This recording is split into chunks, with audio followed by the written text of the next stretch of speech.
नए माता पिता बनिए आप भी, आपसे भी निवेदन है कि एक बच्ची गोद लीजिए। जो मुझे सोशल मीडिया पर लगातार देख रहे हैं उनसे भी कहूँगा, एक बच्ची गोद लीजिए। आपके जीवन में कोई उपसर्ग नहीं आया, उपसर्ग तो इन बच्चियों के जीवन में आया। इन बच्चियों को देखिए, इन बच्चियों के जीवन में जो उपसर्ग आया ये दुनिया में किसी के जीवन में नहीं आया। इन बच्चियों को माता पिता की गोद नहीं मिली, इन बच्चियों को गाय का दूध नहीं मिला, पाउडर का दूध पी करके बड़े हुए, दूसरों के उतारे कपड़े पी खा करके पहन करके ये बच्चे बड़े हुए। घर के अंदर किसी ने सब्जी बनाई होगी, सब्जी बनाने के बाद थोड़ी बच गई होगी तो आश्रम में दान कराए होंगे, वो सब्जी खा करके ये बच्चे बड़े हुए हैं। इनमें आप चेहरा देखिएगा, एक एक चेहरे में खानदानी घर का खून दिखाई देता है। गोरा चेहरा है, साफ सुथरा चेहरा है, नाक नक्शा एक नंबर के दिख रहे हैं। इन बच्चों को कौन पालेगा? इन बच्चों की भी जवाबदारी उठाइए। हमारे घर में, तुम्हारे जीवन में कोई उपसर्ग नहीं है बंधुओं। क्या उपसर्ग है बताओ, कौन सा उपसर्ग है? घर के अंदर खरबों रुपए की संपत्ति रखी है, ये तो 15-20 बच्चे हैं, लेकिन ऐसे मेरे पास अभी 300 बच्चे हैं। 300 बच्चों में से एक एक बच्चे के माता पिता बनने का सौभाग्य प्राप्त करिए। एक एक बच्चों को जवाबदारी लीजिए, क्योंकि उन्हीं बच्चों को मेडिटेशन देना होता है, इन बच्चों को चिकित्सा देनी होती है, साफ कपड़े देने होते हैं, एनवायरनमेंट देना होता है, खेल कूद के लिए नई स्पोर्ट्स सामग्रियां देनी होती हैं, अच्छी शिक्षा देनी होती हैं, बुक्स देनी होती हैं, बैग्स देने होते हैं, अच्छा विचार देना होता है, अच्छा धर्म देना होता है। इन सब को मैनेज करने के लिए पैसा लगता है, और वो पैसा तुम्हारे घर के अंदर घुसा पैसा धुरंधर में निकल गया है ना। धुरंधर का पैसा बचा करके अगर आपको लगे कि इनकी चिकित्सा में, इनके कपड़ों में, इनकी एजुकेशन में, इनके रहने में इनकी भी तो कुछ तमन्नाएं होंगी।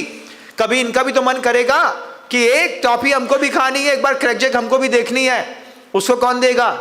अपने नवाब के लिए तो आप रोज के 200-500 खर्चा करते हैं। एक बच्ची के माता पिता बनिए।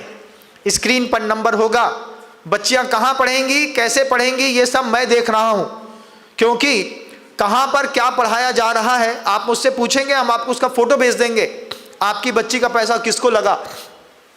लेकिन आपको लगे आप भी एक बच्ची को संभाल सकते हैं तो एक बच्ची को संभालिएगा, क्योंकि इन बच्चियों को भी विश्वास की और सहारे की, दो चीज की जबरदस्त जरूरत है। ये बच्चियां अगर आज नहीं पल रही होती, किसी ने संभाला नहीं होता, किसी का विश्वास नहीं मिला होता, किसी का सहारा नहीं मिला होता, तो कुत्ता खा गया होता इन लड़कियों को। कुत्ता नहीं खा गया होता तो बेचने वाले, खरीदने वाले, फिरोख्त वाले अचानक आते, उठा करके ले गए होते, उंगली काट दी होती, आंख फोड़ दी होती, भीख मंगवा रहे होते इन्हीं बच्चियों से। इन्हीं बच्चियों से आप इसको देह व्यापार में झोंक दिया होता। जाकर के कलकत्ता की हीरा मंडी देखिएगा, कमाठीपुरा देखिएगा, जहाँ का बम्बई का, आपने सिर्फ मूवी देखी है, लेकिन हकीकत में ये बच्चियां उसी में घुस जाती। ये तो बच गई, सौभाग्य की बात थी। ये क्या था? ये लोगों के लिए तो वेस्टेज मटेरियल था, कचरा प्रबंधन था लोगों के लिए। दिख नहीं रहा था कि इतनी बड़ी जानदार चीजों को कचरा नहीं कहते। इसी में से कोई मदर टेरेसा खड़ी हो सकती है, सीता, सावित्री, द्रौपदी खड़ी हो सकती है। अगर आप संवेदन शून्य हैं, आपको धरती में रहने का कोई अधिकार नहीं है। आचार्य जी कहते थे, गुरुजी ने हम लोग को सबको सिखाया। गुरुजी कहते थे, अपना दुख अपना दिखे, बाकी के सब आंकड़े। आचार्य जी का एक हाइको है बंधुओं। क्या हाइको है? अपना दुख अपना दिखे। तुमको काय का दुख है? नई साड़ी नहीं आई, इस बात का दुख है। हमको बैंकॉक घुमाने नहीं ले गए, इस बात का दुख है। घर के में एक नया होम थिएटर बोला था वो बनाए नहीं, घर के ऊपर स्विमिंग पूल बनाए नहीं, गाड़ी बदली नहीं, इस बात का दुख है। इसको दुख कहते हैं।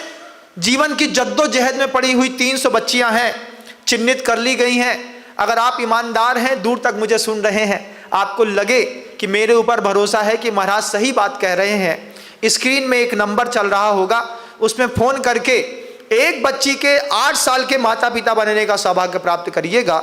हर साल 1 लाख रुपए की राशि देनी होगी, 8 साल तक देनी होगी।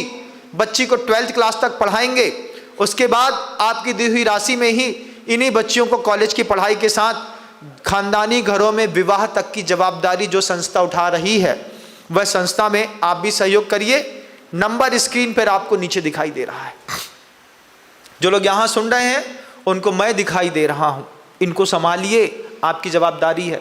उपसर्ग है इनके जीवन पर, इनके माता पिता के द्वारा किया गया उपसर्ग है, समाज के द्वारा किया गया उपसर्ग है, कर्म और प्रकृति के द्वारा किया गया उपसर्ग है। जियो और जीने दो का सूत्र अगर आप समझते होंगे, श्वेतांबर होंगे, दिगंबर होंगे, इससे कोई फर्क नहीं पड़ता।